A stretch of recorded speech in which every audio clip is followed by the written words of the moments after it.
Når du skal vælge den rigtige pensel til dit malerprojekt, så er der én ting, du i hvert fald skal være klar over. Det er, at der findes 2 forskellige typer pensler. Der findes dem med naturhår, som er af svinehår, og så findes der dem, som hedder syntetiske hår. Som ofte så bruger man naturhårene, hvis man maler med terpentinholdige produkter, og vandbaserede produkter, så anbefaler vi dem med syntetiske hår. Og så findes de selvfølgelig i et væld af forskellige former, og den store forskel er egentlig, jamen mange af dem er udformet til det, de skal bruges til.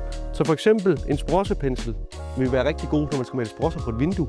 Så er der jumbo-radiatorpenslen, som er super god, når du skal male kanter langs væg og loft. Og så har vi facadepenslen, jamen det siger lidt sig selv. Det er til træværk, facader og den slags større projekter, der er facadepenslen rigtig god. Du finder dem alle sammen inde på Deco Farver, og der er noget til enhver smag.